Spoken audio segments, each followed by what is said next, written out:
data? My internet is no better. Oh, okay. No worries. We'll do it.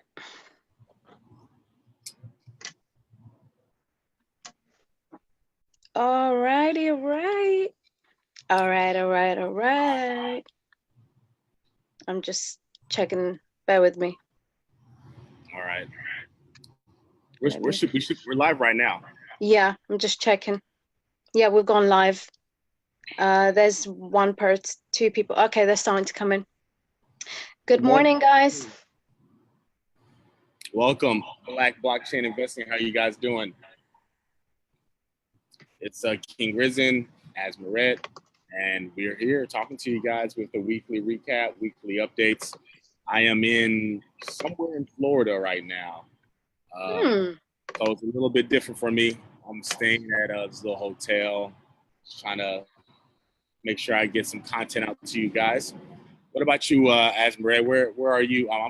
You're in England, right?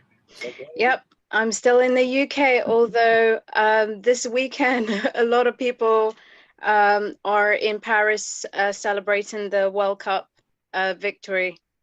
Even some English fans went across because it's only 2.5 hours away from the city, one train ride. Your weekend? What'd you do for the weekend? Well, apart from watching the World Cup, I spent some time with family, just crypto research as usual, a bit of reading, bit of Afro beats, exercising. You know, that's it. Okay, well that's cool. Well, I'm gonna go ahead and I know you have tons of news and stuff like that to share with us, so I'm gonna give you the mic, give you the platform, let you break down what's going on in the market as far as the fundamental side, and then I'll jump in on the technical side after you. Sounds pretty good? Absolutely. Let's do it. The mic is yours. Let me see if I could change this to just speaker view. Okay, yeah, go ahead, Azzy. Break it down. Tell us what's going on in the markets. Okay, good morning, guys. So we'll get right into it with the news with BlackRock. BlackRock Inc. They're the world's largest asset management investment firm. And there's been some news that came out that they're looking to form a team to be able to look into ways to take advantage of the crypto currency market and blockchain space. This is huge, guys, and it has obviously had an impact on the market.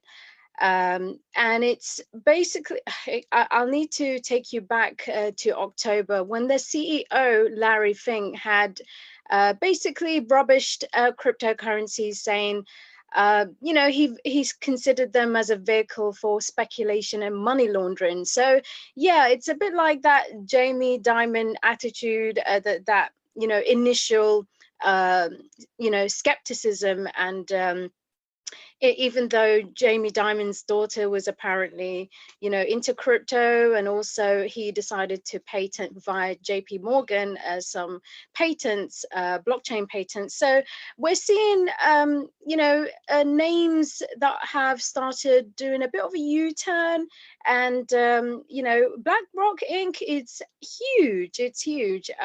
They command, they look after $6.3 trillion worth of assets.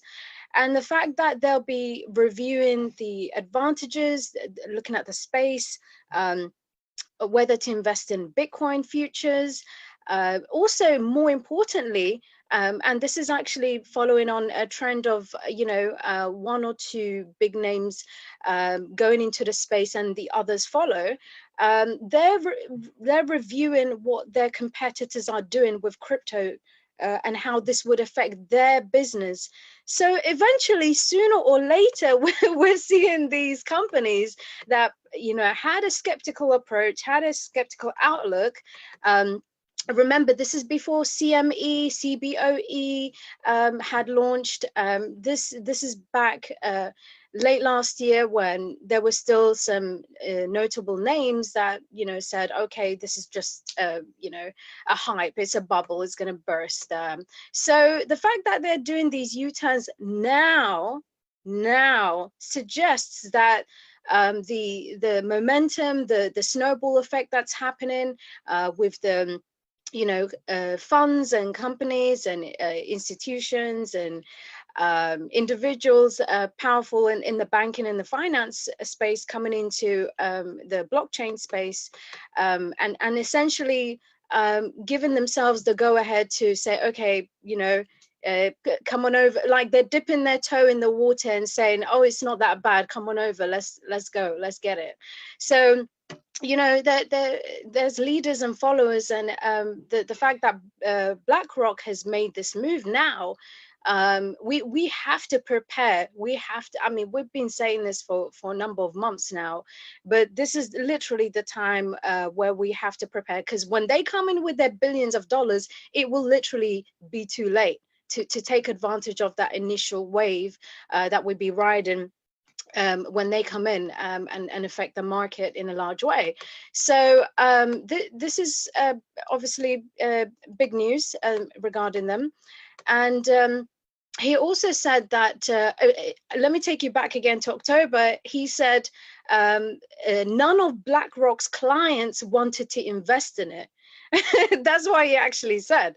But now, obviously, we're seeing other clients, regardless of whether their money's being looked after or not by BlackRock or other investment funds, they're going in and investing one way and another over the counter.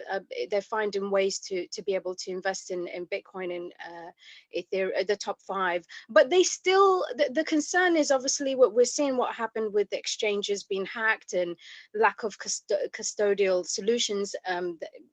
Back in end of December.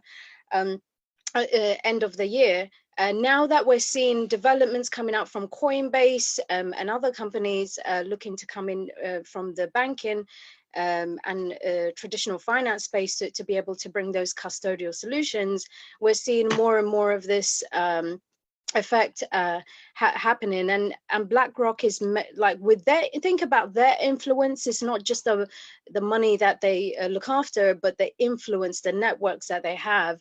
So it's major news regarding BlackRock. And the spokesperson had said, despite the CEO making those negative comments last year, they actually have been looking at blockchain technology for several years. This is why you have to be careful and not listen to just what they say, but what they do, because it's like, they're preparing, but they're not.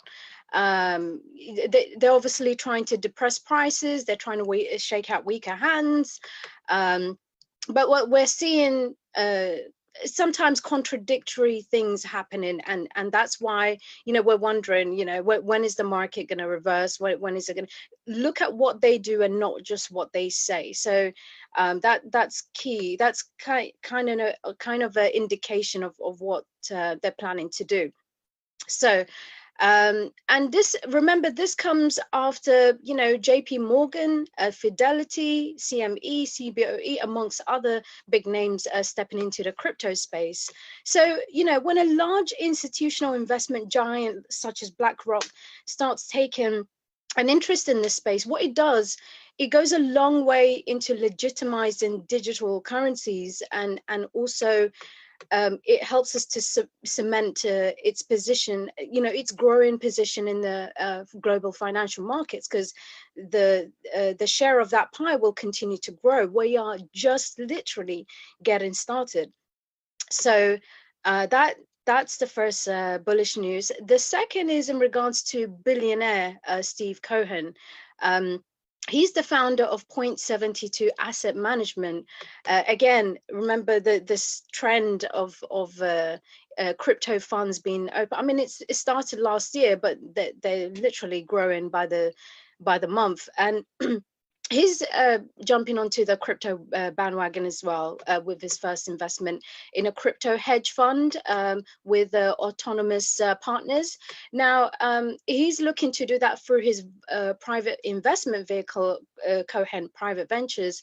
Now, this guy has 3 decades of successful He's a successful entrepreneur, has huge asset management experience, and the fact that he's coming in at the crypto space now. It's also mirroring a time when a lot of institutional investors are contemplating investing in this sector.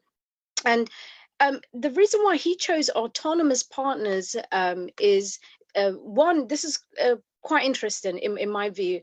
One is to protect his investment. That makes a lot of sense because direct investment in cryptocurrency, it's not like, as we mentioned, it's not an option with institutional investors. They must have custody solutions.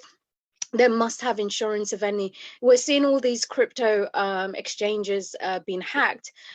So this is the number one fear they have. They want to protect their money, and rightly so. And so they want to ensure that they have institutional grade solutions, custody solutions. And they're looking for ways to be able to get the best of both worlds, to take advantages and the growth of the crypto space, but not suffer the disadvantages of playing that game. And also autonomous partners, it's run by a lady called Ariana Simpson, and she is a venture capitalist, a well-respected venture capitalist and early cryptocurrency adopter. That is key. She's had experience with that space. She's seen the growth, and if there's one, I mean, he's a billionaire, so he must get advice from high quality people, and especially to decide who to work with. This definitely tells us that they're looking to find funds and people in the space that have already gone in crypto space and paved the way, found out what the reality is, and then come back to them. So her fund was started back in December last year, and they invest in projects that look to accelerate payments within the crypto sector. Privacy focused coins as well, and also companies that are building the next generation of financial infrastructure, so that future businesses can rely on them. Again, that key, I mean, we're going to be repeating ourselves like a broken record, but custodial solutions, financial infrastructure, remember infrastructure, we keep saying that over and over again, before they bring in their money. And she only brings in partners that she thinks can bring a lot of value. So it makes a lot of sense to work with each other, and they select their project and tokens. This is key as well. They seek to solve blockchain scalability issues and have real world use applications as well. And she's, her funds have heavily been invested in projects like 0x protocol. I'm going to mention that a bit later because that was one of the tokens that Coinbase announced it'll be doing some exploration on. And it works in the space of decentralization, decentralized exchanges, and it's a protocol. So it's just like the internet was governed by TCP, ICP protocol and how it communicates. That's the language for decentralized exchanges. So, and so because of this strong selection that they have for what goes into the fund, and another thing to note is that this portfolio did not have Ripple, and they are sort of staying away from tokens or coins or projects that seem to have, that they seem to be centralized.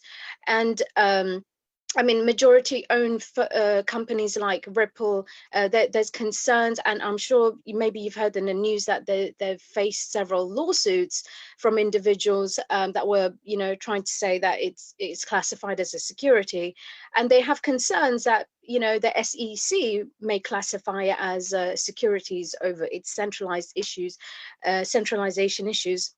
If you remember, one of the things that was saying, they said SEC had said was that you know, they've become projects like Bitcoin and Ethereum, they've become decentralized. Even if they started, we know Bitcoin didn't start as an ICO, but with Ethereum it did, and that it no longer looks like it's like even if it looked like a securitized token before, it doesn't anymore. So the more decentralized it is, the less it ticks off the one of the criterias of being securities.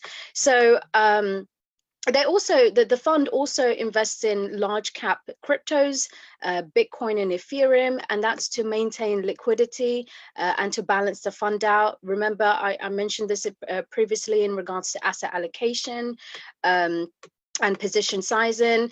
And also she has very strong principles. They like her working style as well, and her experience in the crypto space as well. And they also, her fund has already even they've secured investments from Union Square Ventures, Coinbase CEO as well, Brian Armstrong, and Craft Ventures as well, co-founder David Sachs. So these are one of the many reasons why Cohen decided to partner with with the autonomous partners. And it's a big indication to the others that might be thinking of doing the same thing. So, you know, and just to give you an idea of how much they invested, it's just literally like a low 8-digit figure from the investors that I mentioned: Coinbase, Union Square, and Craft Ventures. So they're trying it out and see how it goes.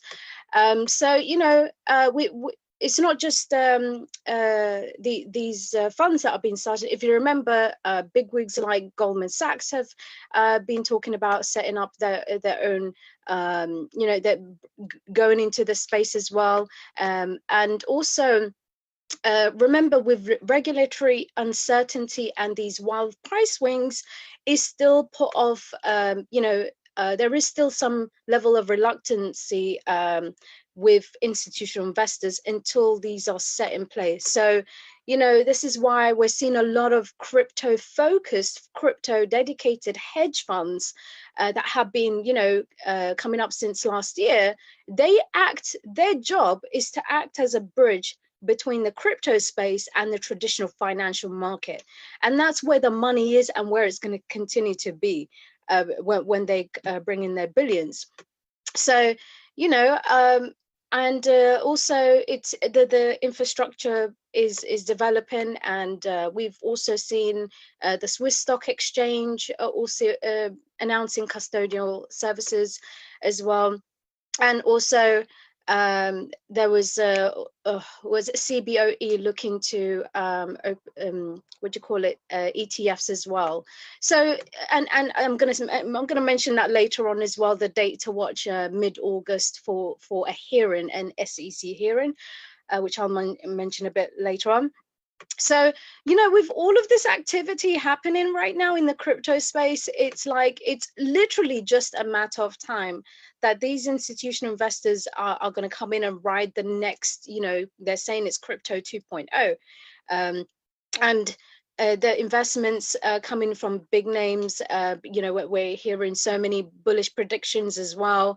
You know, they're making these decisions. These people have all the resources you can think of, that you access to the best minds, and they also know how to manipulate the markets. They know exactly when to come in. Why would they go in when the market is at 20,000? Why would they put in all this the infrastructure, why would they make those decisions, you know, back in December? They wouldn't do that. They would wait for the market to be in a you know, a bear market, when the market is low. And in fact, they have the ultimate power to decide how low the prices are going to go. So just be fully aware of the fact that these people, like, watch what they do, and the fact that the money, I mean, money talks, and we're seeing how they're building the space up. There's a maturity about this market now. I mean, before it can be argued, yeah, it could be speculative, there were lots of scams and this and that. And reputation of crypto space got tainted by that. But now with the second wave, we're seeing a maturity about it. We're seeing it being taken seriously. We're seeing demand for regulation before these institutional investors come in. So watch those signs. These are signs. These are indications. And this is the closest thing to working out how the market is going to how the industry is going to develop over the next year, over the next 5 years, because we're looking at what's been invested, not what's been said about it, what's what they're doing, what they're building. So that's one thing you should definitely take a note of. And and they're focusing long term. They stated they're focusing on areas where they see long term need for that, and also with the regulatory, there will be more clarity that they're expecting. So, this is, again, this is bullish news, and this is something that will continue to help the market develop its foundation, the industry develop its foundation. So we're in the right, I mean, in terms of timing, we're in the right space and the right time in regards to that. And also, you might be hearing news about, all these different types of blockchain related projects.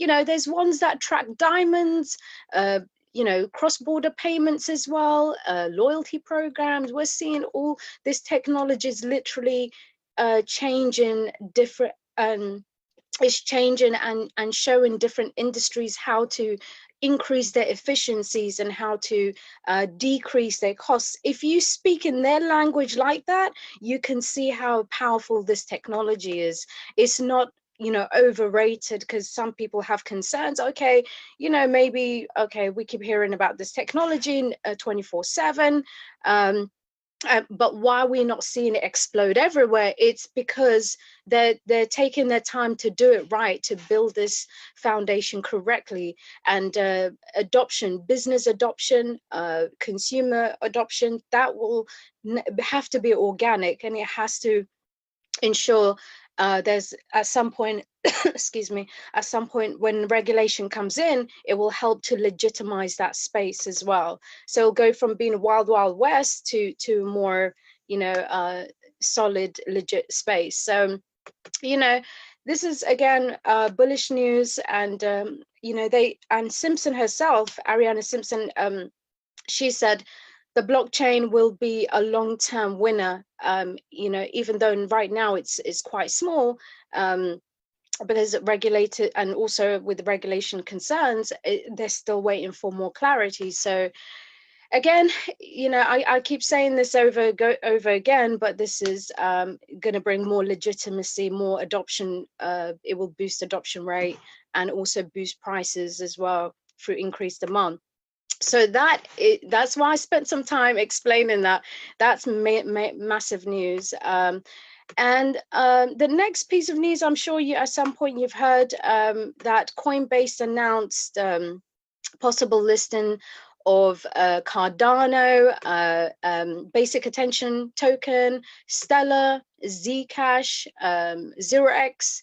And again, the market reacted to that, and it's becoming almost predictable. Like, they don't just list it all in one go. They have to mention that they have an interest in this, and so, but here's the difference this time. If you remember Bitcoin Cash, there was some crazy trade. Some people said they were trying to buy Bitcoin Cash, and the price spiked up massively. There was a freeze, and there was price manipulation going on.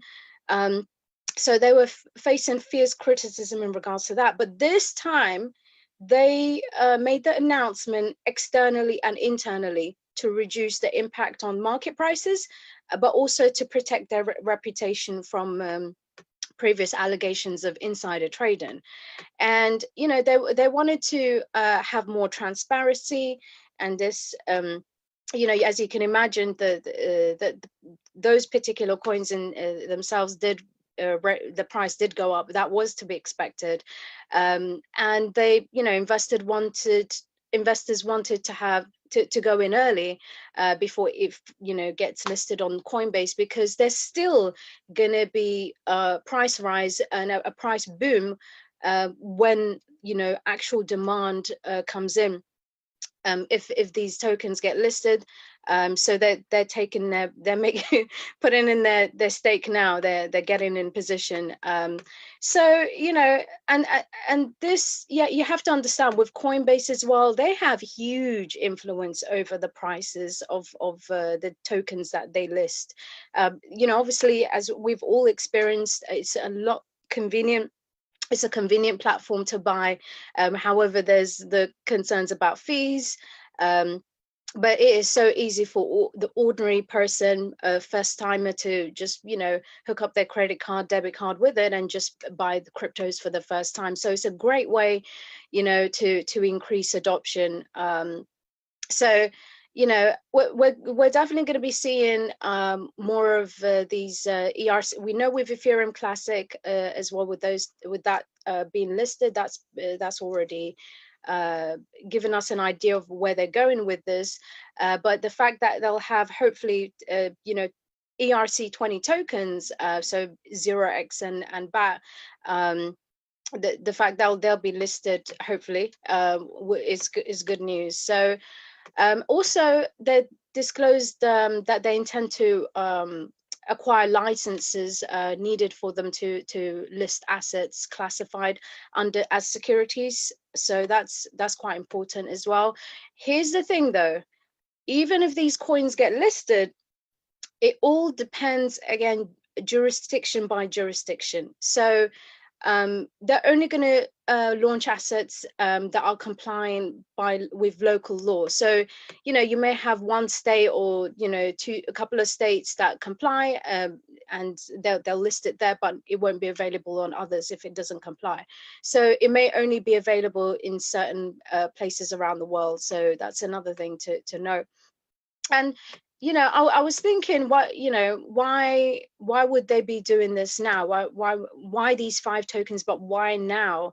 And one of the reasons for that is that they're facing increased competitions from other exchanges.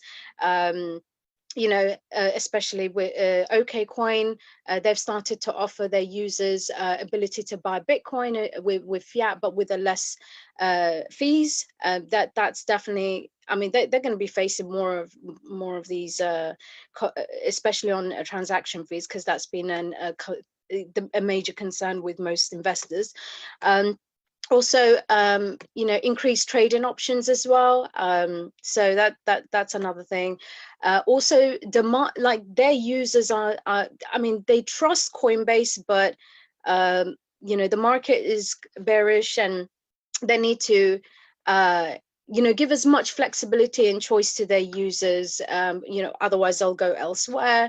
And then also, crypto exchanges are entering, more of them are entering the US market as well. So again, as we have more people being aware of cryptos, and people are getting aware of the fact they don't have to stick to Coinbase. There's other exchanges they can go to, so they're not afraid to try different exchanges and make it more competitive for Coinbase. So this is good news for the market. The more choices we have, the more options we have to buy different tokens, is great news, especially with driving new adoption rates. So do expect that there's going to be waves of like rapid evolution. Do expect serious players to come into the market. Do expect fierce competition from exchanges. And those exchanges moving and relocating to different jurisdictions that are more crypto friendly. So that's Coinbase. Another thing I remember mentioning to you guys, that the G20 and also other countries that were involved, I think Japan was leading the way. They were looking to come up with a unified language. So they finally, the G20 watchdog, the Financial Stability Board, or FSB, they have released a framework for monitoring of crypto risks. So they'll be focused on analyzing and making recommendations to the G20 on global financial systems, and you know, presenting a framework for monitoring crypto assets as well. So they're looking at, you know, market integrity. They want to identify and mitigate these risks to consumer. They're saying consumer investor protection, and also to give more financial stability. So, you know, there was, I believe, a deadline at some point this month to come out with that. So they're on schedule, they're on track. If you remember, I said back when I spoke on this that it will be within the next 2 to 3 months. That we're going to see this language and framework being issued and released by the FSB. So, you know, there'll be, you know, monitoring effects, the volatility of these different crypto assets, the size and the growth of initial coin offerings. Remember, in some jurisdictions they've banned them, in some they're definitely open and available. And some are still not sure, they're in the gray area. So, you know, they're looking at how crypto, you know, the wider use in payments, also institutional exposure. And they're also comparing this to the market volatility compared to gold, you know, traditional currencies and equities as well. So this is, you know, quite important. Again, this is what the market's waiting for, institutional investors are waiting for. So this is a developing, you know, this is something that's developing. We're going to see more and more news being released regarding that. So it's going in the right direction. I mean, their position has been they need to take a global global view on this, a global approach, because obviously cryptocurrencies, it does not respect boundaries. Is you know, no one controls it. So so this is something that they've said it has to be on a global level. The solutions have to be global based. So this is good. And there was also something else. That's it. UK. So I'm in London, obviously, and I mentioned previously before what countries to watch out for in terms of being crypto friendly. I mentioned Malta, Switzerland, Bulgaria. There's others as well. But UK is, you know, it's quite. What can I say? Because it's going through Brexit, so it's trying to. There's uncertainty, and in regards to crypto, though, they are bullish. So they're looking to become a global blockchain hub by the year 2022. So you know, London, the UK, it's that one of the what I call the capital cities for the financial world. For that, we've got a huge financial center here. So it's only right at some stage that they find ways to marry that and find ways to take advantage, because when we're out, when we leave next year, March 2019, we don't have many choices. As much as, you know, our prime minister and, you know, the government and parliament and others that are pro Brexit like to say, oh, we're going to have our independence back and this and that, we still have to face the realities of the fact that, yeah, we're going to create all these brand new trade deals, and we don't have to pay money into the European Union anymore, in the billions of pounds and dollars we're saving. Um, you know, we can't be too picky. We have to be open to different technologies, and this is the view now. You know, we're seeing, you know, the mess that it's a bit of a mess at the moment. They're trying to work out a proposal that's best for them, but they're kind of stuck in, like, they only have 1 or 2 options left now. So, you know, the fact that this is pushing them to now treat cryptos and cryptocurrencies and blockchain much more seriously than they did last year, is welcome news, is good news. And it's actually, you know, other countries are watching this closely as well, how we react to that.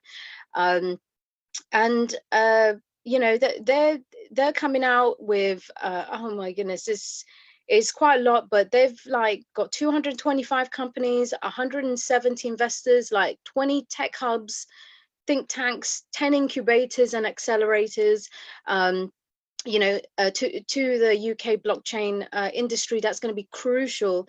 And that I think they've made something like 500 million pounds. I'm not sure how much that is in dollars, maybe $700 or $800, $800 million worth of investments in the last 2 years. So the all party parliamentary group. So how you guys have your Congress and Senate, we have our parliament, and the all party, meaning all these parties working together, they've come up with something called all party parliamentary group on blockchain. This was established January this year. They're working on specifics as to what bills they need to pass, what do they need. They're literally investigating the space and the technology, and seeing how they could take advantage of that as well. So this is good news, and they do recognize it as being important and a disruptive technology. So it has actually been recognized by UK Parliament, and they're actually showing commitment now to supporting these, the development of the digital economy in the UK. So they're saying it's at early stages at the moment. So Britain want to take leadership on that, and they have to. I don't think they have much of a choice.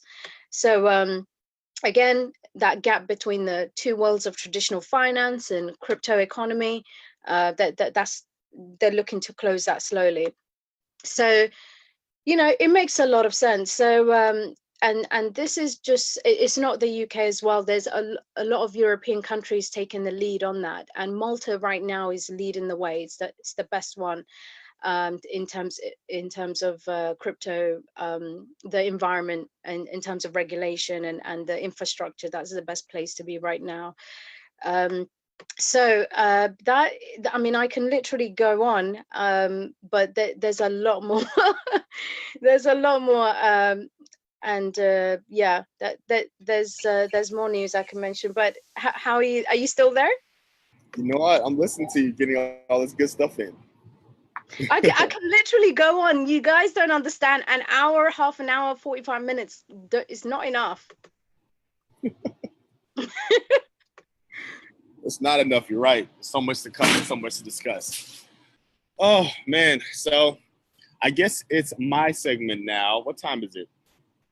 I took 41 minutes. Lee Asmaret. Does it feel like 41 minutes? No, I really didn't. It went by pretty smooth, pretty fast. So 4 minutes, right? They appreciate it. So y'all know the rules. If y'all want to see the charts, let me get a like, let me get a heart, let me get a share. Yeah, I know I'm gonna keep it funky. So this last week, I was actually thinking the market was gonna go a little bit further down. Then it just turned right back around, and I started seeing some higher lows start forming in the market. So I had to start exiting a lot of my positions. So I'm gonna show you guys what I thought was gonna happen versus what actually happened, and how I plan on planning for the future, making some money, and taking advantage of this market. So if trading was easy, everybody would do it. So, and everybody be billionaires. But, there's some difficult aspects, but I'm going to show you what I did. I'm going to show you what I seen. I'm going to show you why I exited the market. And that's what trading is about. It's about limiting your losses, keeping your losses small, trying to make your profits big. So I limited my losses, and I survived to trade again. So this one, I still on the DU portfolio, I think they're still up like 5 or 10% from last week. But I was really looking for like a 15, 20% gain. I was really hoping we'll see about 15, 20%, but I just didn't get it. That's just the way it goes. So it's okay. So I think we got like 5%. So 5% is better than no percent. But at the same time, I was really looking for about 20% on that move. It just didn't happen. So let me show you guys what I thought was going to happen versus what actually happened, and how I plan on responding to it in the future. Give me 1 second. But to answer my to some of the people that may have asked, like, as far as my long-term view is still the same. My long-term target is still the same. Can they change? Sure, but nothing has happened over the last couple of days or week to have changed those targets. Just to answer that question straight up and head on. So let me get a like, let me get a heart, let me get a share, and let me just bring up Bitcoin so I can show you guys where we are versus where I thought we would be. Give me just 1 second.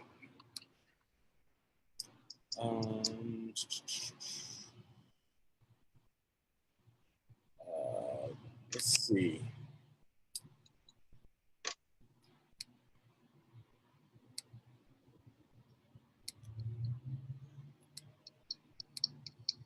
All right, so this is BTC USD, and we're looking at Bitfinex. So you guys can see my chart. Asmered, I can't see Facebook, so let me know if they Yeah, have. I'm checking now. You checking them? Yeah, I am now. Yeah. Everybody's good. Everybody can see it. Just reading. Bear with me.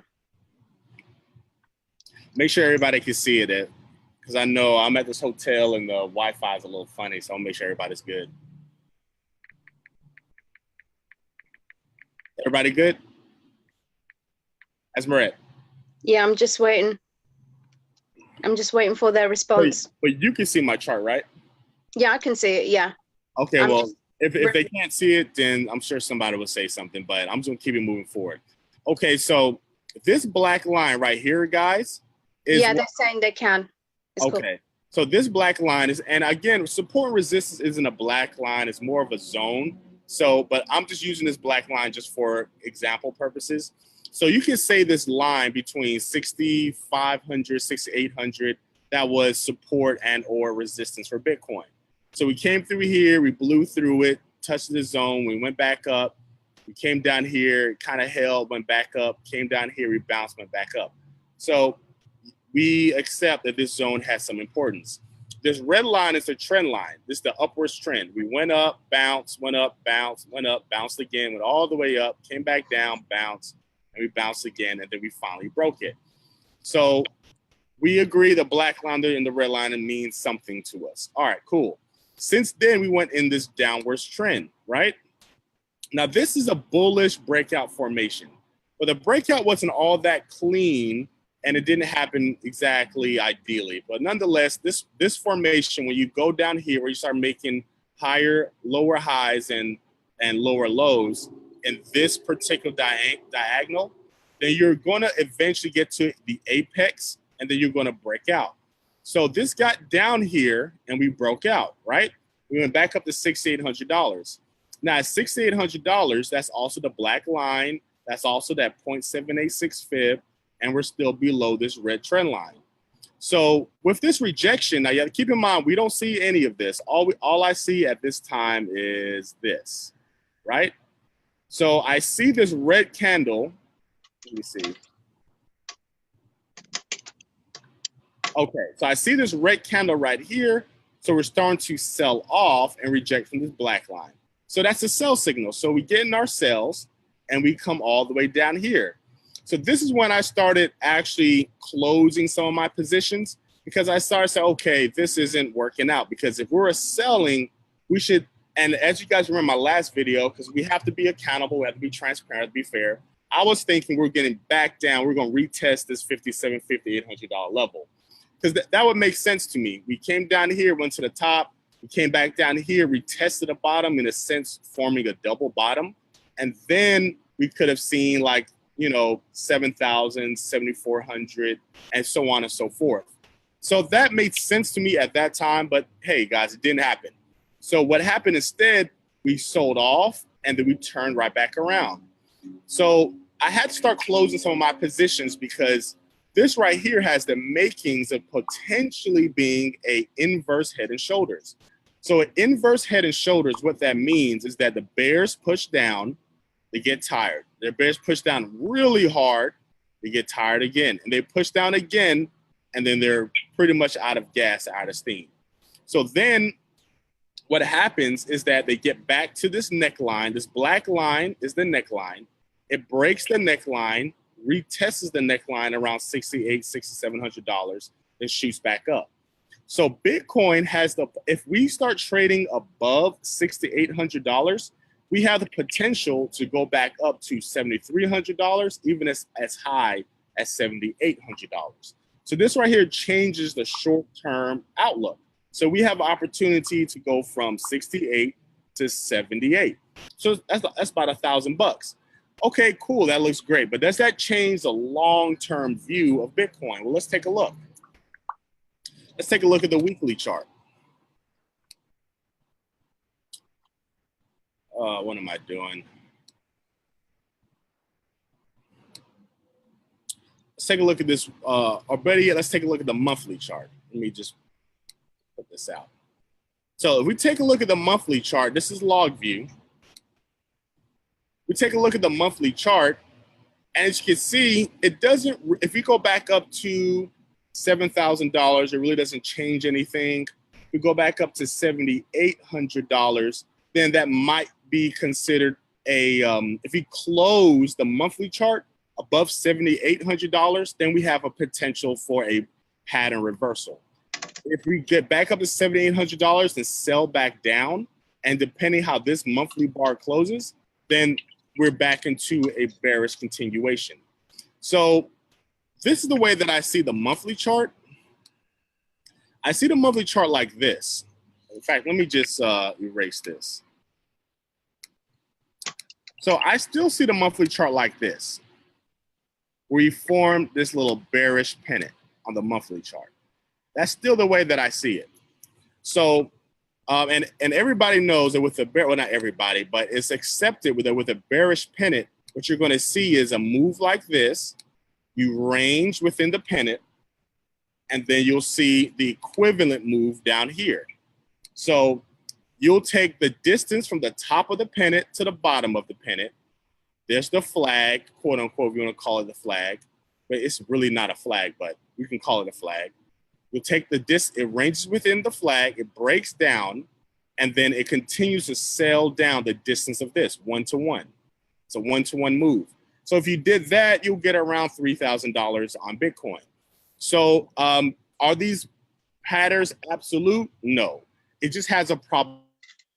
So it's a higher probability than not that if you're looking at this monthly pattern, if you accept this as a bearish pennant, then we're going to see a much lower price on Bitcoin. So if you look at this and you study it across all the times that this pattern has formed in the market, when it broke down outside of the pattern, then more likely than not, we're going to see a lower price. Can Bitcoin turn right around and go to $1 million? Sure, it can. But if we're just looking at pure probabilities, then it's more probable that we still sell down on Bitcoin. So we did break out, and now we're getting a little bit of a push up. I don't think for this month we're going to close this month bullish. It's possible, of course, but the probability is that we still end up selling down. We push up and we end up selling down. So where I see the market right now is a short-term, medium risk buy opportunity. I wouldn't call it a high risk, but I would say a medium risk buy opportunity up to $7,300 to $7,800. But I think the downtrend is going to ultimately return, and we're going to see a minimum price of $5,000 around here, minimum price $4,700, $4,800, and or a price down here around $2,800. Just from this pattern alone, I feel we're going to get there. So that's how I see the market. You know, in this particular instance, and you gotta be full disclosure. If I make 10% in the day, I'm the first one to run and tell you I made 10%. If I lose 10%, I have to, it has to be both ways. It has to be fair. So, did I erase it? Yeah, I erased it. So this is how it looks like on the daily chart, that same pattern. So we have to erase that. Let me just throw this back up real quick. So this is the way that I see it. I see a potential. It's not confirmed unless it breaks the neckline. I see a potential head and shoulders right here.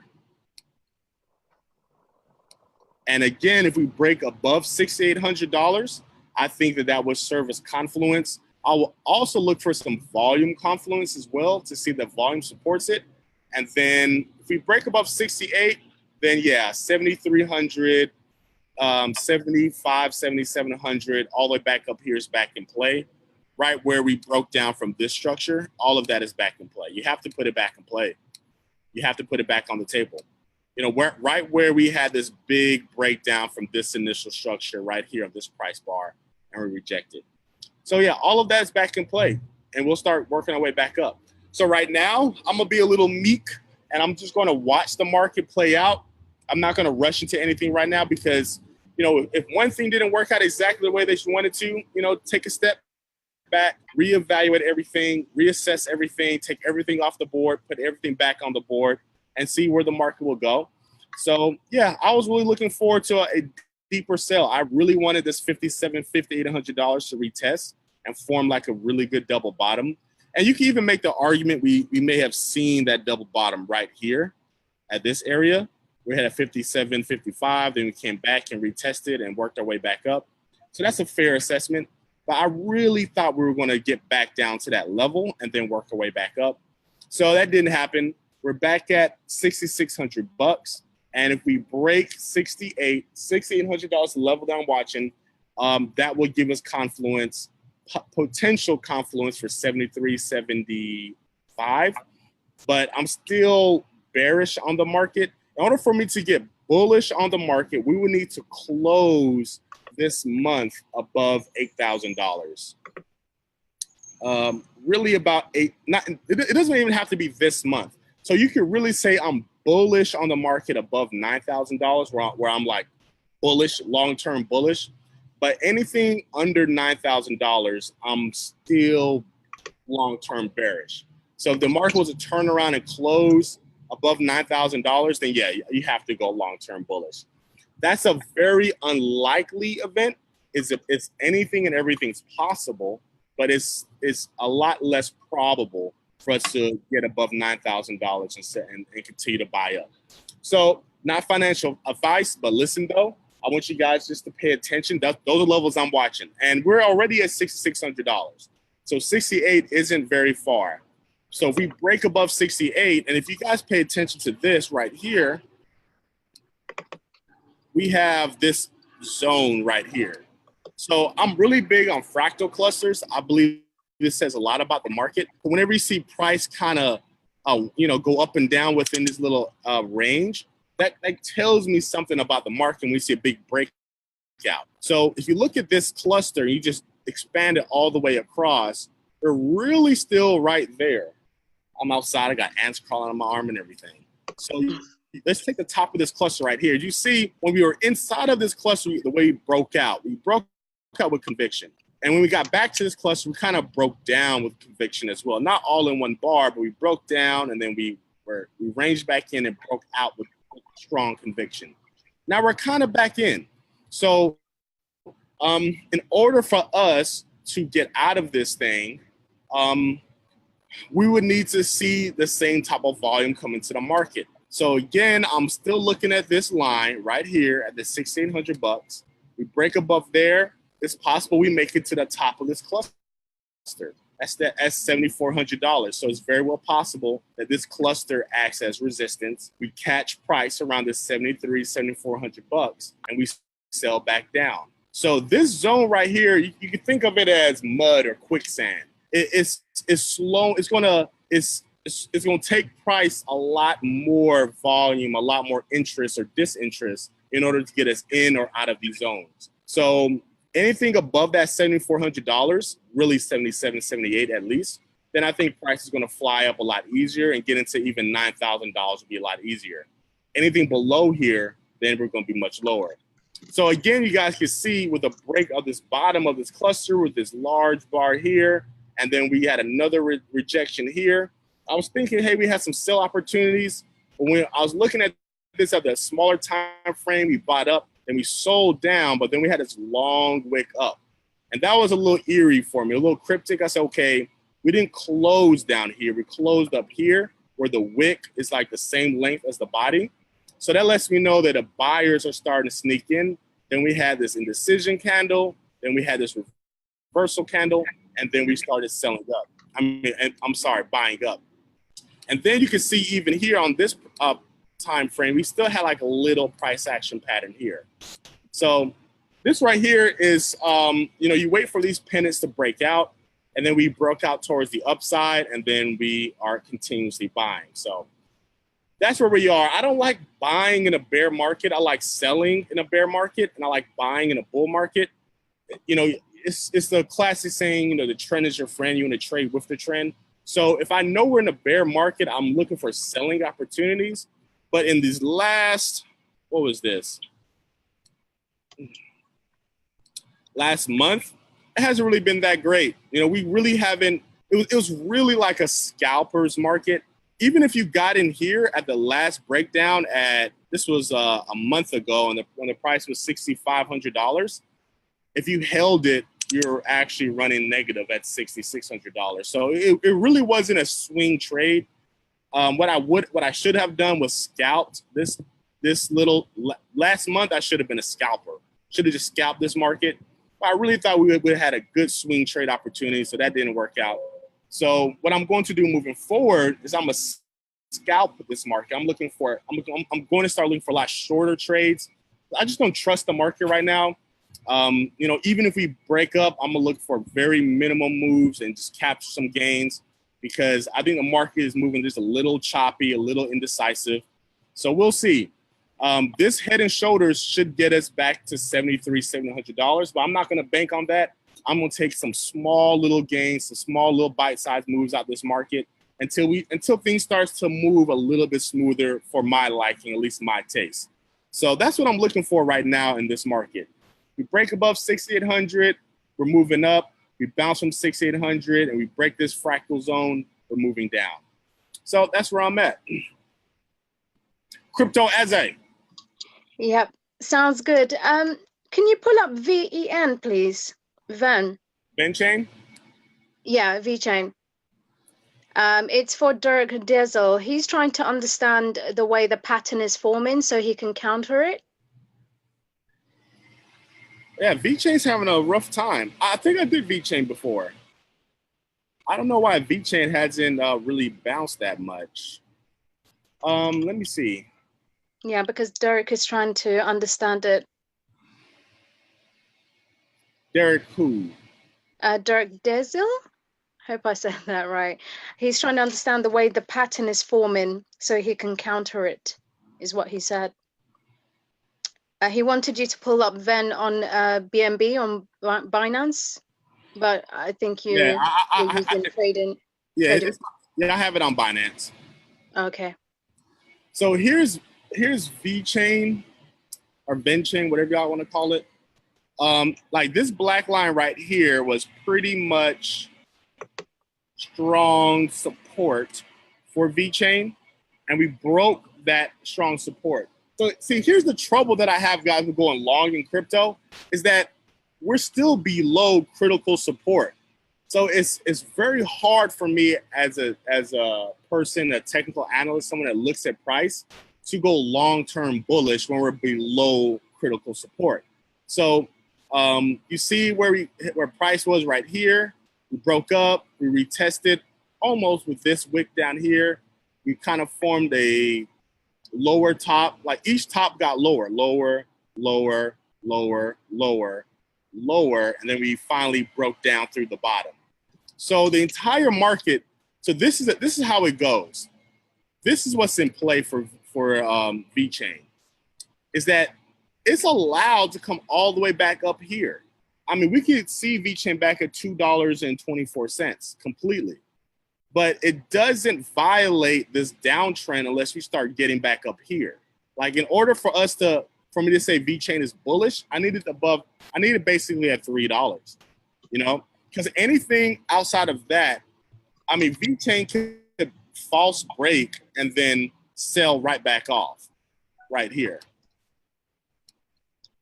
So if it broke above here and then like retested this support right here and then bought back up, then yeah, I can be long on VChain.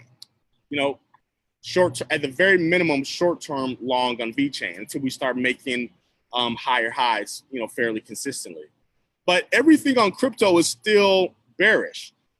So we are getting a bounce in the market, and I try to be a little disciplined and look at things for what they are. So, okay, sure, I see a buying opportunity, a short-term buying opportunity.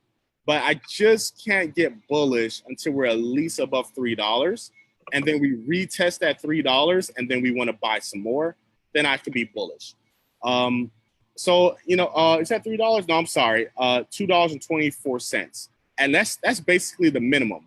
So if you're buying VeChain now here, and like I'm gonna get this VeChain and I'm gonna be long-term bullish, you could be getting in at a better price than me, and I'm perfectly okay with that. You're getting it at $1.85. I'll be getting it at $2.24. So you'll get a much better deal if we break out and retest and buy up. But that's where my money would be, is right at $2.24, and I'm perfectly okay with that. I don't mind missing out on this down here. What else? Can you check Polymath? That's probably my most requested coin. Not surprising.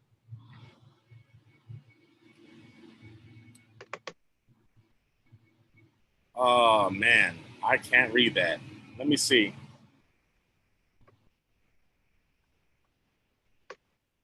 Okay, I think this is the only exchange I have Poly on. I can't read that all that well, but let me see if I can.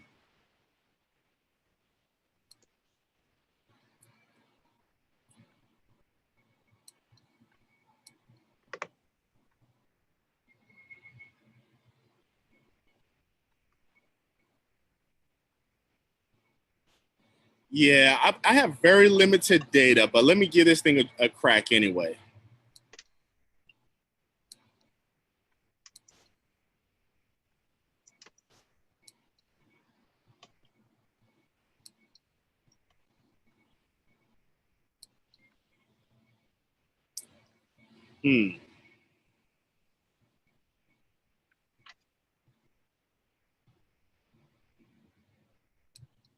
All right.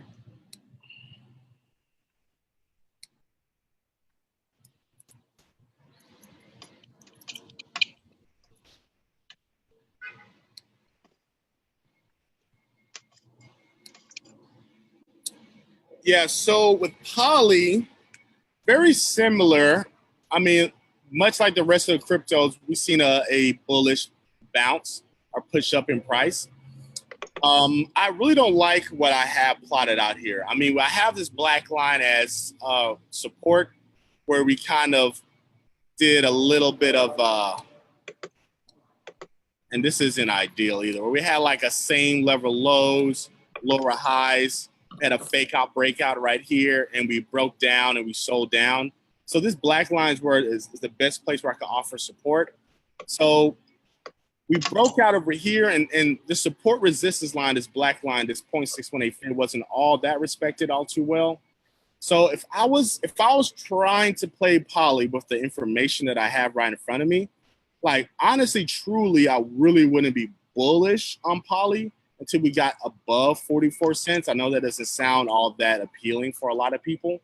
That's really where I'm like long-term bullish, because that breaks this high. But short-term bullish, it would be right here at this 37 cents. That's where I would be on Poly.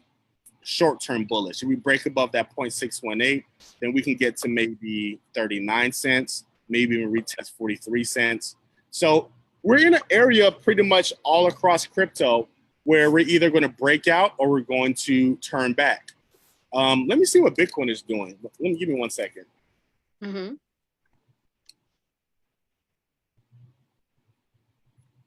Yeah, so Bitcoin's what, at $6,600 still? Yeah, so I'm on the sidelines right now, guys. I'm on the sidelines. I'm gonna wait until we get some more price confirmation as where we're going. If we break above that 68, that's gonna tell me a lot. If we're gonna at least short-term buy on crypto, then I'll be short-term buying. Again, extremely short-term. It's still medium risk. I would say medium to high risk, because we're still very much so in a bear market. We're still very much so, when you're buying in a bear market, it's your risk levels increase. So if you could buy in a bull market and sell in a bear market, your levels are going to increase as far as your accuracy and your profitability.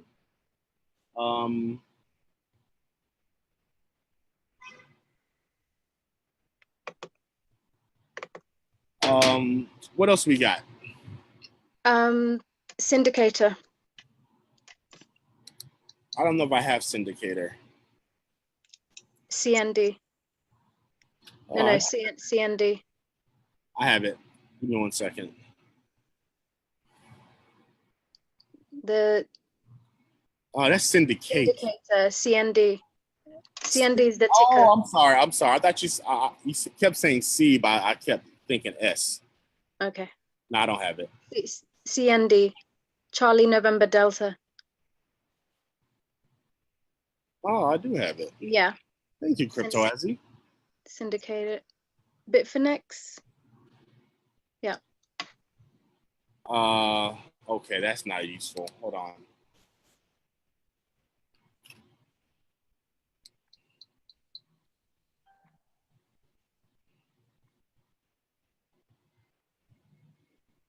Man, this is big old wasp just came right by me. Kind of freaking me out a little bit. Let's see.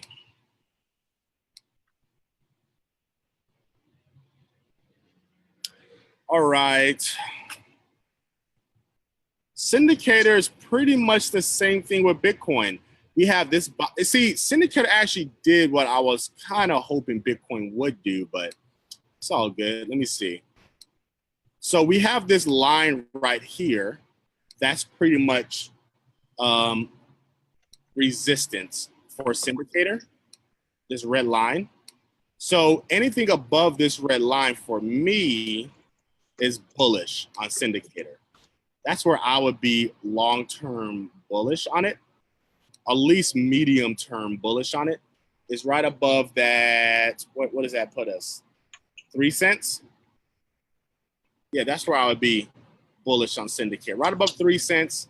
And I would take that to, hold on 1 second. Let me get these fibs.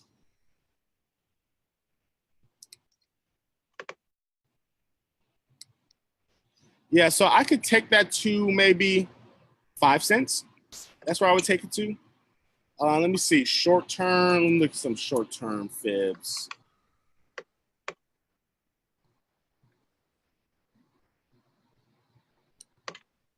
Uh-huh. Short term, maybe 4 cents. Short term, that's how I would take it to. Long term, maybe a medium term, maybe 5 cents. That's where I'll be on Syndicator. So guys, we're getting this bounce, but keep this in mind. There's no reason why we can't do this right here. There's no reason why we can't do that. That's still in play. Where the probabilities would be is if we break above here, then I'm going to 4, then maybe 5 cents, or maybe even 6 cents at this 0.786 fib. That's where I would be to retest the bottom of this structure. Yeah, 4, 5, and 6 cents. That would be my targets. If we break above this 3 cents, that's where I'll be on Syndicator. So, and we're buying. We're not buying with all that conviction either. You know, we're getting these bullish bars, but they have these little wicks at the top. So we'll see. We'll see if we get above here on that 3 cents, then that would give me confirmation that we're going to see some higher prices. Because we do have this low right here, and then we have this higher low right here. So that's pretty strong for us to get at least a bullish bounce in Syndicator. Give me one more and I'm done. Tron. What is it? Tron? Mm-hmm. Let's see.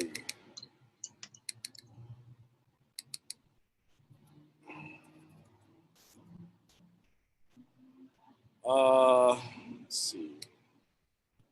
I really want to look at it on Binance. I don't think Binance has the USD though. All right, that's fine. It's all good. Let me look. So this is how I see Tron. And Tron was actually pretty clean for the most part. Or Tron, we had this pattern right here, very similar, where we had a lower highs and the same level lows, and we broke down. So that was a pretty clean breakdown on Tron. And we got down to about 3 cents per token on Tron. So, and that's not really all that clean. Let's see. Let me try to see if I can get a trend line on this thing.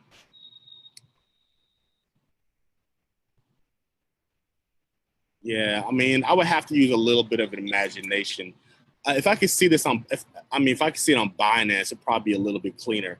But anyway, so I see like this little downwards pattern that we just broke down from here, and we're essentially retesting the bottom of that structure now. So if I was to take this line right here and just extend it out, so we're essentially retesting the bottom of that structure. So if we were to break above this 3 cents on Tron, then yeah, I could be short-term bullish. But guys, these retests, they're normally perfect technicals for another sell down.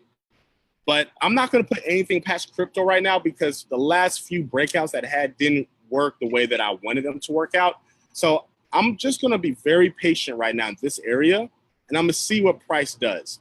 So if we break above this 3 cent level on Tron, then yeah, I'm going to be short-term bullish. Very much so like how I would be on Bitcoin at $6,800.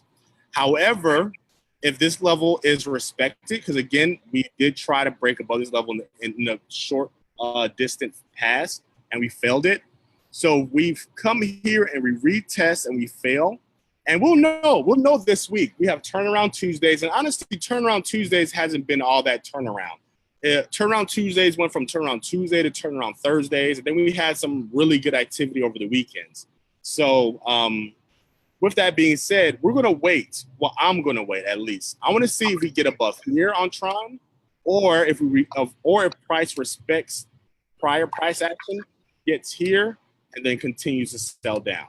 So that's what I'll be looking for on Tron. All right, I'm tired. Okay, so Tim asks, he asks a good question actually. Do you think beginner traders should be actively engaged in the market right now? I think now is a good time to open up a demo account or just to paper trade and just trade with the market, move by move. So no matter what, no matter how, if you're beginner, intermediate, expert trading, the market is not going to do exactly what you want the market to do every single time. The last few months, I was having a lot of success in the market because I seen we were clearly oversold and we were selling hard. Price action was very was rolling out with conviction. So I had a really good time. This last maybe 6 weeks has been a little troublesome. I'm still up percentage wise, but it's not what I'm used to. I'm used to doing a lot more, and I've learned that where we are right now in the market, I need to get in and out a lot faster, just because the market is a little indecisive, and we're forming some price patterns, and it's not respecting it. It's giving us false breaks, and now we're looking to do a head and shoulders on Bitcoin.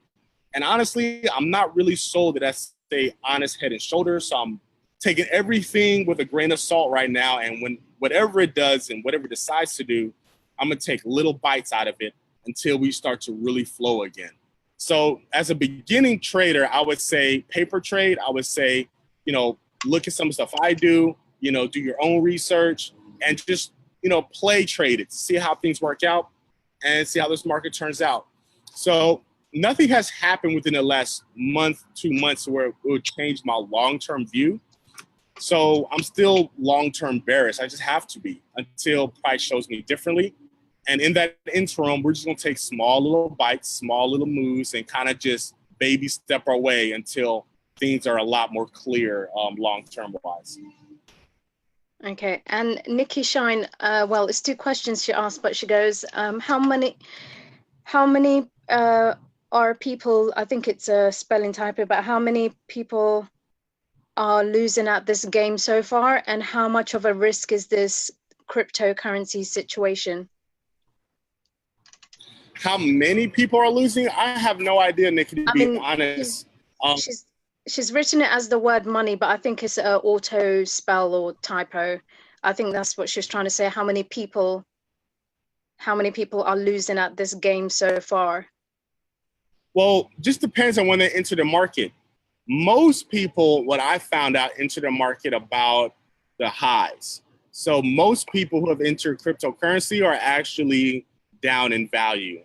There's been some very savvy people that came in the right time, and they're probably still up as far as value wise. But from what I've gathered just across the board, most people are down on their accounts as far as cryptocurrency just holding. As far as trading, I would have no idea to know how many people are losing money. I know on my last trade, I lost like $2,000 on my last trade. But I'm still, for the last 6 weeks, I'm still up like 18% or something like that, which isn't really that great in cryptocurrency. Like when I was trading Forex, maybe that's decent, but it's really not that great in cryptocurrency. I mean, I've had weeks where I've done 50% in a week, 70% in a week. So it's really not, it really hasn't been that great. I'm just holding these trades a little bit too long, and I need to start taking little bites out of it again until the market starts clearing up. So it's better, it's good that I haven't lost money, but this is a game that I'm playing to be profitable and to be immensely profitable. So I'm not really thrilled with myself right now, to be honest. Mm. And how much of a risk is this cryptocurrency situation? It's very risky. I don't know if anything else in this world is more risky than cryptocurrency. I mean, but that's why we have so much reward, is that, you know, where you can invest in something and it goes up 3,000%, you're not going to typically find that. You can find it like in penny stocks or something like that, and that's equally as risky, you know. So when you're investing in something that's really unproven, unregulated, millions of questions as far as like who owns what, whales, you know, hacks. I mean, I don't know how much more risk can you allocate? I mean, it's probably the riskiest thing to buy, but at the same time, it's probably the most profitable thing you can position yourself in. And if you believe in cryptocurrency the way that I do, then long term is really hard to argue with the technology. It's just really hard to argue with the blockchain space. It's just really hard. It's not like you're buying like a stock from some kid, you know, that wants to sell, you know, the best oranges in the world. Like it's the technology is so massively impressive, has such widespread application and use. It's really hard not to take that risk. So I'm very comfortable being long-term on cryptocurrency, but trading it is a totally different thing. Trading is hard as hell. It's hard. You know, you have to have your system, you have to have your program, you have to run it, and you know, and then you have to make tweaks. Like I'm a quarterback, right? So like right now I was playing the long game, like getting one trade, I hold it for a week, 2 weeks, 3 weeks, a month, 2 months. So I'm a swing trader. So for those that are not familiar, swing trader takes a position and holds that position for several days, several weeks at a time. When you have people that typically have more money, they're swing trading because they don't have a reason to be in and out the market all the time. People who have less money that's trying to make money, they're typically scalping. They're in and out trying to get some money. So I position myself to swing trade, but in this particular environment with cryptocurrency, it's just not going to work. So I have to go back to, you know, day one, go back to taking small little bites out of this thing. And then I suspect that if we were to break above $9,000, which I highly, highly, highly doubt, but if we were to do that, then I could take a swing position all the way back to the top. If we were to break below $6,000, which is, in my opinion, more likely, then I can take a swing position down to 5,000, 3,000, 1,000. So you just gotta, you know, call audible and adjust in the market where you are. What's the next question? That's, well, from what I can see, that's it. Sorry, Adrian Barden. So when the market is not doing well, would one hold or sell? I'm a beginner. Can I quickly answer, add my answer to the question before as well? So Nikki, you also have to respect the fact that there's different types of people, types of investors coming in with different types of information and intelligence and knowledge and awareness. It's very clear from the evidence that we see around us that there's a lot of investment, there's infrastructure being built, and that's one of the key indicators to know that this technology and the developments and projects that are currently being worked on there's only going to be a small of them that survive. I think something like over 76 to 80% will not survive. But this is why we have groups like we are in right now. We work together to find, the projects.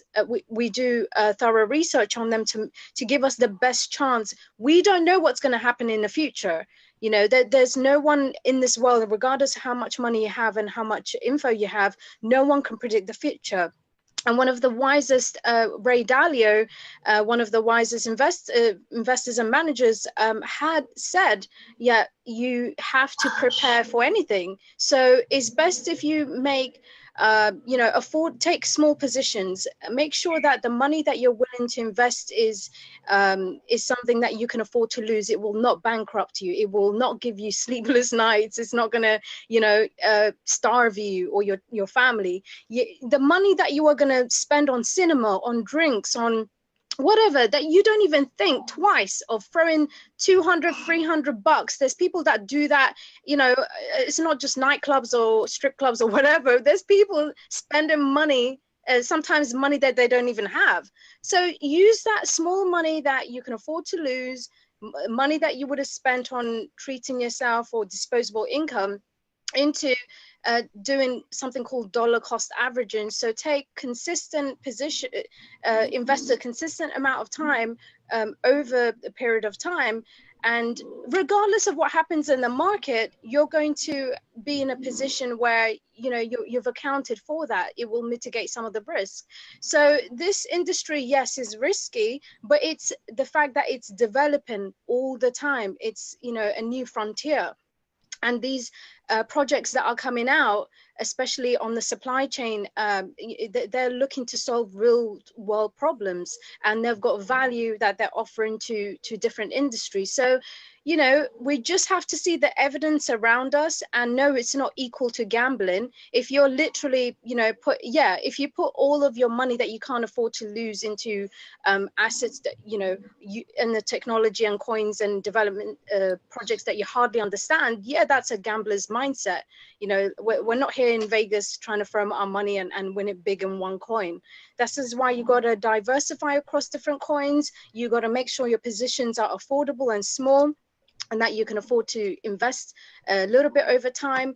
And you have to think long term. This is investing, not gambling. So you have to take positions and accumulate over time. So I hope that answers that question. Yeah, there were 3 questions she asked. So yeah, I'm just checking to see if there's any more.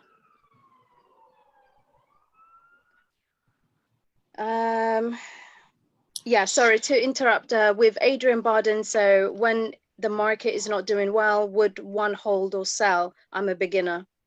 So here's the thing, what people understand about loss versus realized loss versus value loss. So like there's this big thing about with the hodl community that say you didn't lose, you only lose when you sell. Well, that's true in a sense, but then you have to understand, what if Bitcoin, which I think would never happen, right? But we're all speculating at this point, if we want to be fair. So what if Bitcoin went to $1? Just for an example, what if Bitcoin went to $1? So if you bought 5 Bitcoins, now you have $5. You could technically say, I didn't lose my Bitcoin, but you can't realize it. You can never bring it back into, well, if you did, you would lose everything. But I'm just saying, you would have to continue to hold it, and you could never realize it.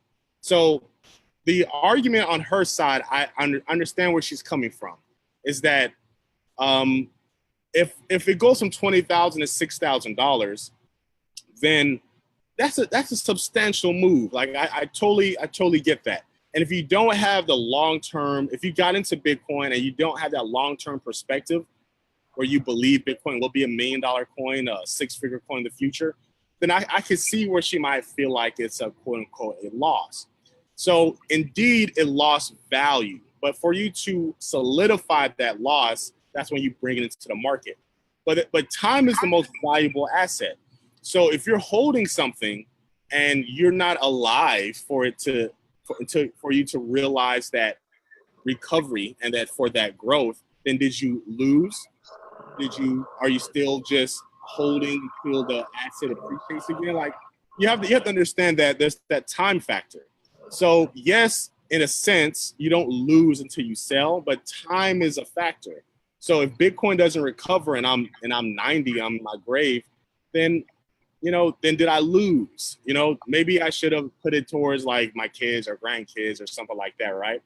But certain things have to happen within time is the most important thing. Like even in trading, I can have the direction right, but if I don't get in the trade at the right time, then I can end up losing money. So it's all about time. So if you feel like Bitcoin is going to do a certain thing within X amount of time, then there's no reason for you to panic. And I feel like Bitcoin and all crypto within the next year or two is going to be, not all of crypto, most cryptos, or at least the ones that we've discussed, they're going to do significantly well. But time is that biggest factor. And then knowing when you enter the market long-term, when you exit the market long-term, that's the biggest factor as well. Not the biggest, but an important factor is when you actually buy. So if you're buying towards the top, you have a lot of time to wait and for it to sell or for the bottom to come back towards the top. So I understand your perspective. Like I totally get it. And it is risky. And if you allocated the same amounts of money that you would gambling, I wouldn't argue that. I mean, how can I argue someone says, hey, I'm only going to put in enough money that I would put in if I went to a casino? That's actually probably really good risk management. If you ask me, like if you're in my, so what I'm hearing is you're only investing what you're really willing to lose. And that's great. Like, how can I be mad at someone that only invests what they're willing to lose? So I hear your perspective. And I understand it might come off wrong to some people that might say, because it sounds like it's dampening cryptocurrency when it's really not. Well, you're just seeing it as a extremely risky asset, and you're only going to risk what you would risk gambling at a casino. So I'm not mad at that. I can't be mad at that. I can't be mad at that. I mean, honestly, I really can't. And then and then nobody likes losing value. If you buy a house for $100,000 and then some slum guys move in and tear up the neighborhood, whatever happens, and then a freeway's built on top of it or something, like, and then you're $100,000 house. There is no $100,000 house these days. So let's say your $300,000 house is now worth $100,000. It's hard for me to say, well, you didn't lose any money. You only lose money if you sell. Like, as a house owner, that's really hard for someone to tell you that.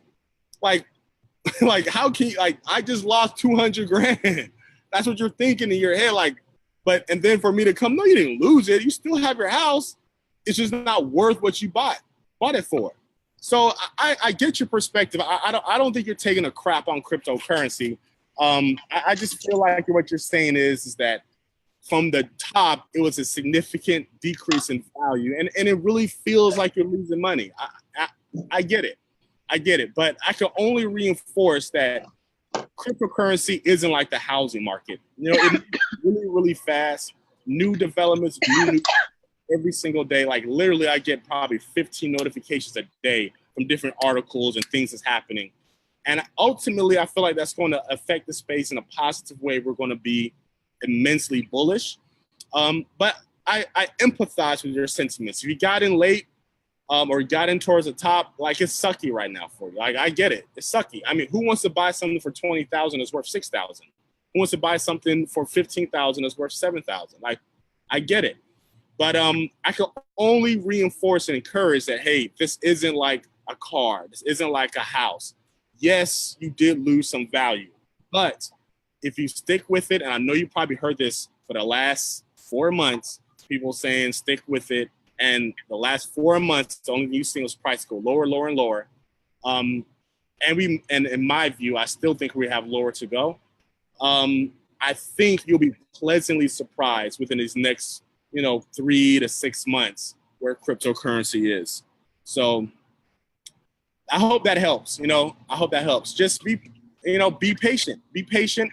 Accumulate. If you really believe, then buy more. If you think you're just gambling, I can't be mad at you for that. And just but I would say just hold, if you put gamble money to the side, just leave it in there then. Don't even look at it.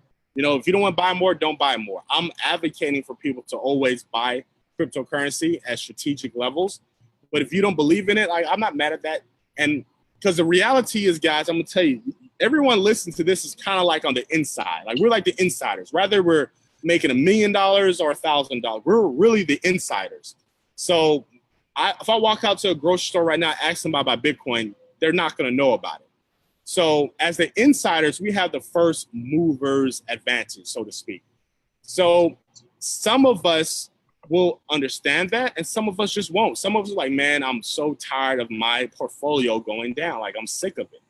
And I can't be mad at you for that. I can't.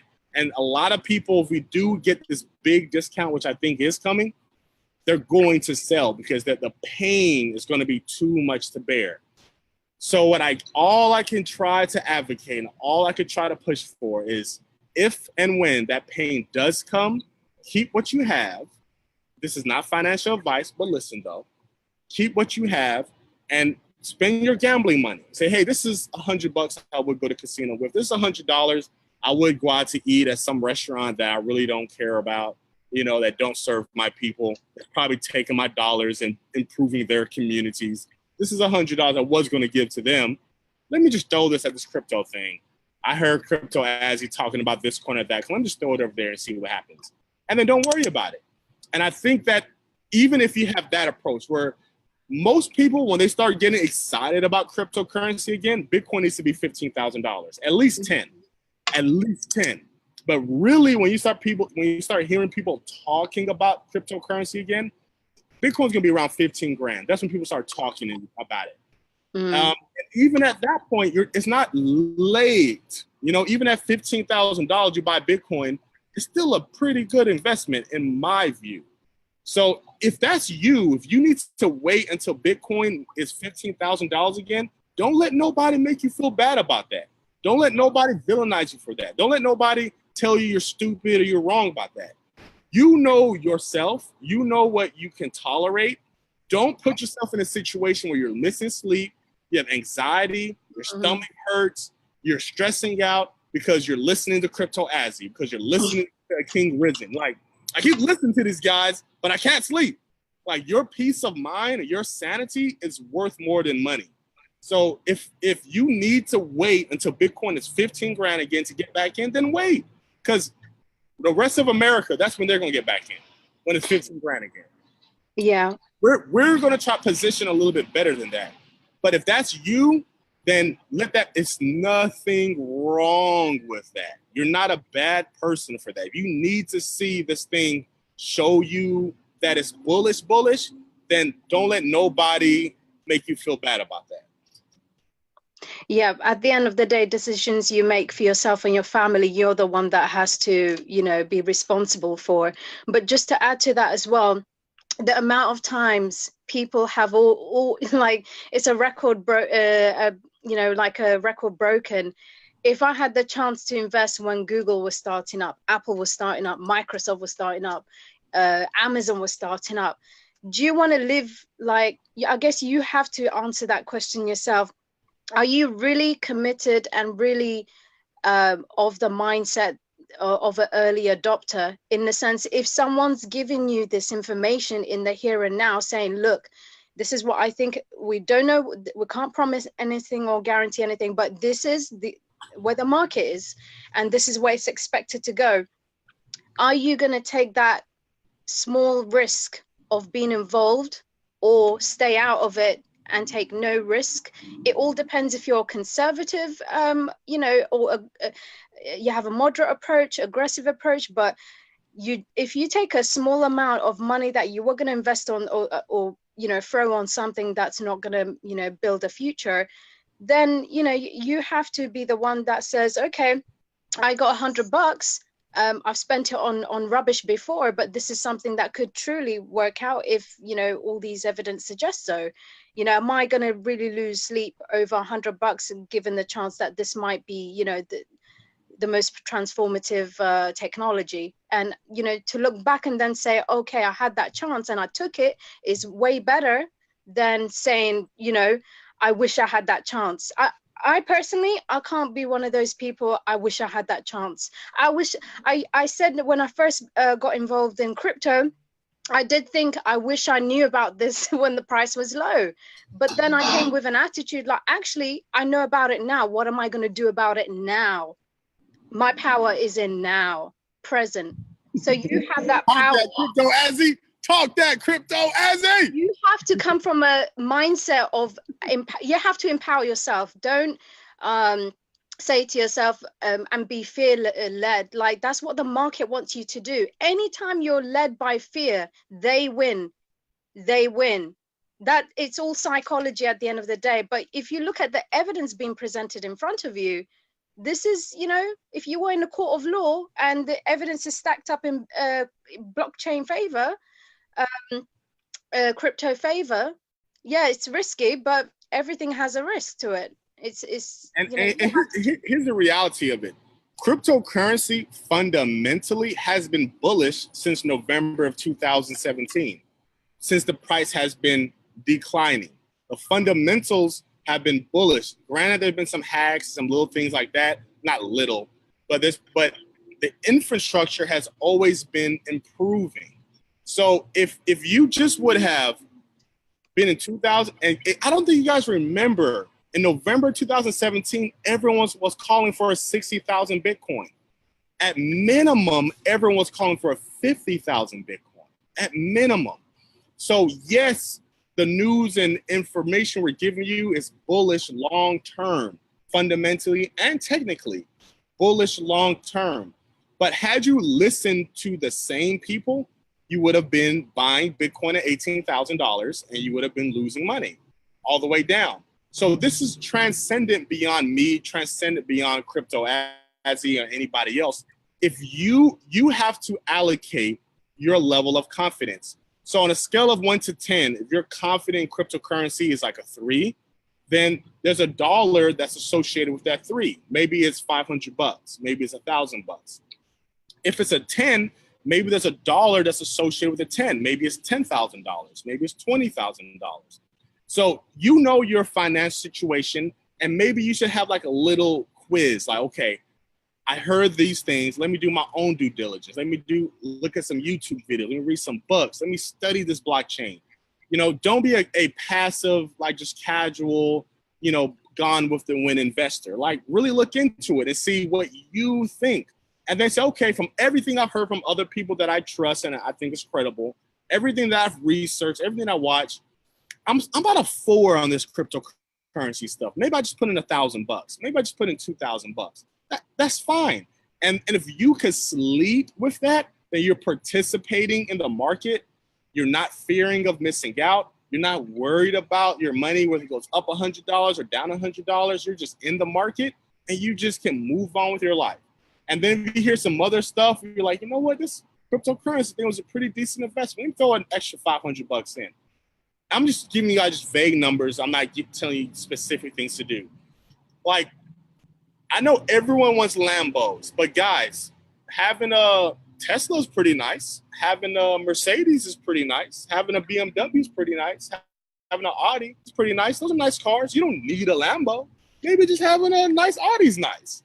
So, like, just keep things in perspective. Let cryptocurrency work for you. You don't work for cryptocurrency. Let it work for you. So say, hey, if these things do happen, if this is the investment I'm comfortable with, maybe I end up in the next 2 years with an extra $50,000. Well, I might make $1 million from it. CryptoAzzy might make $10 million from it, but that's our business. Like, you have to just be happy with what you do, what you're comfortable with, what your level of interest and knowledge is, and be okay with that. You know, so take some time and really figure that out if you haven't. Say, okay, this is what I'm comfortable with. This is how I can move. This is what I trust and what I believe. Then yeah, you know, the most important thing is just having that information and that peace of mind that what you're doing is comfortable for you. I'm a big time bull on cryptocurrency. I think we're going to see incredible records broken within the next 8 to 16 months. Incredible records broken. That's just my opinion. And I could be catastrophically wrong. CryptoAzzy could be wrong. Everyone else could be wrong. And guess what? We're not going to pay your bills. We're not going to say, you know what? Darn it, I was wrong by the cryptocurrency. Let me go ahead and pay your mortgage. We're not going to do that. So you have to have your level of comfort. You have to do your own due diligence. You have to have your level of information and knowledge and research. Everything CryptoAzzy says, research it, double check it, fact check it, do everything. And then from there, make your own decision. So I'm bullish long-term on the space. I think we're going to mid-term buy a little bit, possibly short-term sell. She's long-term bullish on the space. Long-term, everything CryptoAzzy says is bullish. And I'll be honest, she made me some money on certain coins. And so she has a track record with me that I trust. So she tells me something, I have a certain degree of confidence or respect for it. But that's just us. We just want to try to give you guys the best information and value as possible, but really just open that gate, push you out of it, you know, highlight the owl, like this owl here, like highlight the field, and then for you to make your decisions on what's best for you. So I see it on both ends. Even if you wait until Bitcoin is $15,000 to buy in, guys, I believe we're going to see $1 million Bitcoin in our lifetime. I think within the next 10 years, we'll see $1 million Bitcoin. If you buy Bitcoin at $15,000, you're a rock star. In my view, in my opinion, minimum, I think we'll see a six-figure Bitcoin within the next 5 years. Minimum. I don't know how we miss it. I don't know how we miss a six-figure Bitcoin in the next 5 years. And I don't even think it's going to take 5 years. So if you buy something for $15,000 and within 5 years, it's $250,000. By the year 2022. Yeah. You're a rock star. You are a rock star. So don't let anybody pressure you into buying just because the price is low and you're uncomfortable with that. Like, do what you're comfortable with. I'm going to continue to preach what I preach, win, lose, draw in between. If I feel like the price is going to shoot up, whatever, I'll say, hey, if Bitcoin goes to $9,000, hey, Bitcoin has a really good chance of bottoming out and just really going up at 9,000. But if you need to wait till 10,000, if you need to wait till 15,000 to put your dollars in, that's fine. Because we're in a space where you could afford to be a little bit late and make a ton of money. So don't FOMO, you know, understand what you're comfortable with and invest what you're comfortable with. And that's that. And just to add, Bitcoin is deflationary, meaning that because it's got 21 million coins that will ever be mined, it will become more and more valuable as time goes on. And so if you compare that to traditional money and what's being done in countries like Venezuela, where there's real world case scenarios where the government is building houses for the homeless using their petro coin, but also Bitcoin. They're feeding their families with that. So another thing is United Nations, they've consulted more than 120 of their members, industries, civil society, like 20, they've decided to put a 20-man panel together of technology experts around the world. They'll be in charge of exploring digital spaces such as blockchain technology. So that they're looking from a global perspective to solve the global issues that we have. So poverty is definitely up there with that. And in terms of security, data, trade, think of all the huge issues that we have. That's something which the United Nations will be working on, and it's literally been at the frontier of technology, public policy, science, and I'm putting it all together to find what will work for everyone. So, that's the agenda for the year 2030 is what they're saying in terms of how blockchain technology can help to the achievement of their goals of the agenda 2030 on sustainable development. So it's literally like we're seeing this all around us. So I just wanted to add that part as well, because that's huge. So she asks, I think you're finishing, so I don't hoping not interrupting, but like she asks, is it better to buy one Bitcoin or a fraction of a Bitcoin? And it doesn't matter. It doesn't matter because it's all about the ROI. So if you buy one Bitcoin versus a half of a Bitcoin, you still get the same ROI. So don't overextend yourself just so you can say you have one Bitcoin. That's first and foremost. And another thing, guys, Bitcoin may not be like, I believe Bitcoin is going to be a 6-7 figure Bitcoin coin. That's my belief. But who knows? Maybe Ethereum takes it over. Maybe an entire different blockchain technology takes it over.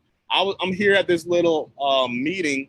I actually came down here with Charles, but I'm here a little bit later. And I was speaking to a guy. He was telling me about this another blockchain. I think it's called like Hashgraph or something like that. I gotta look it up. And it sounds like what they're doing is a little bit close to Ethereum. They have their own blockchain or their own version of what a blockchain is. So who knows? And he was like really adamant about that. He was talking about it. He was very passionate about it. So who knows? Maybe something else comes out and wipes out what we're doing here. We're in which is a very unlikely scenario, unlikely to happen. We have first movers adoption where we see all this infrastructure, institutions already coming in.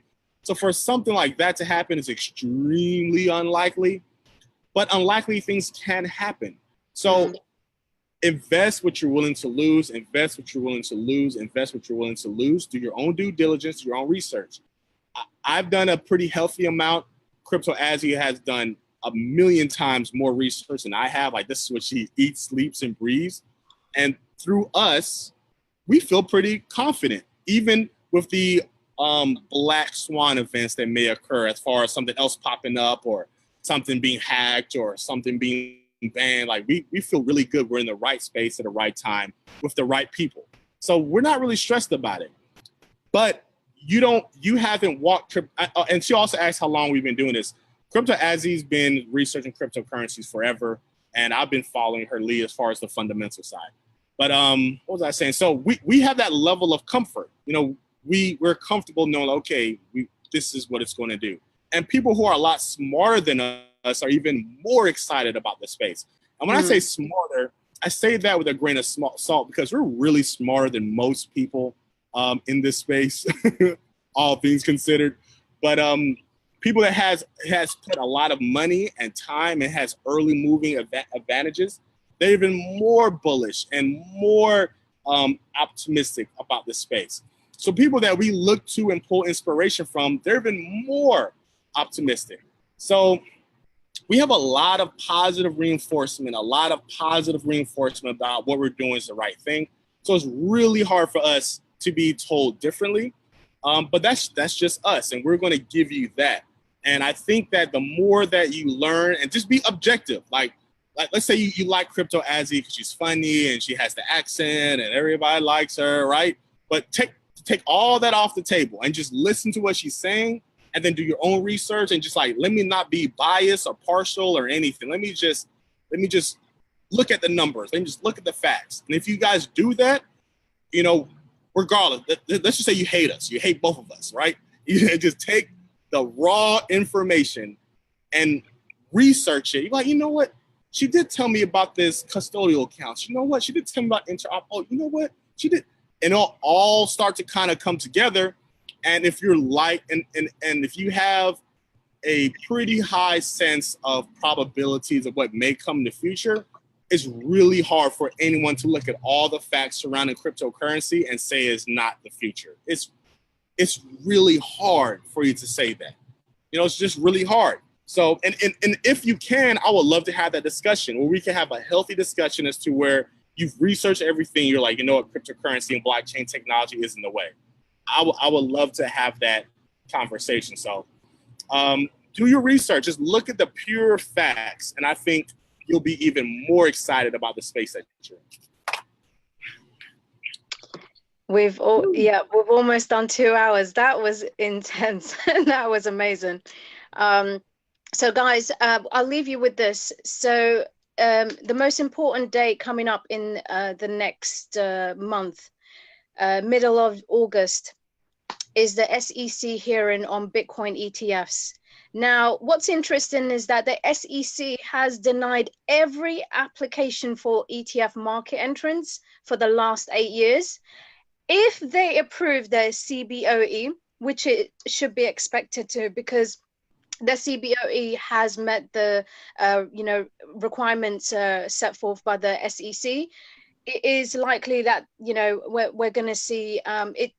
This is just speculation, obviously, at the moment, but they're saying this might be the catalyst to help the market bottom out and reverse. But again, we just have to wait and see. And this isn't financial advice. So, but the ETFs do watch that space, because something's about to happen over the next 2 months. So we'll leave you with that. Ooh, man, that was a long talk. How did we get into all that? It's fun, I'm telling. This stuff I live for. But anyway, guys, thank you so much for tuning in. AKing, last few words. Hey, I'm in Disney right now, having a good time. I'm at somebody's pool chilling. I'm about to go somewhere, get me some Cuban food. Just living the life. I went to some little restaurant over there. Woo! Hey, Miami, Orlando, they know how to have a good time. They know how to have it. If y'all are in the Orlando, Miami area, let me know. I might just pull up. I might just pull up. But yeah, I'm having a great time right now. Weather's good. Food is great. Hopefully I'll be back in Texas within the next couple of days. So, but I'm still getting work done. Got my laptop, so work never stops. But definitely having a great time. Great time, great food, great people. So that's all I got to have. That's all I have to say. Peace, guys. Love. Thank you, guys. Do your research. CryptoAzzy is a cryptocurrency wizard. It's wizard. What's the female tense of wizard? Is it all just wizard? Yeah, I think so. Or is it a female wizard or witch? Oh, are you wizard a witch? is fine by me.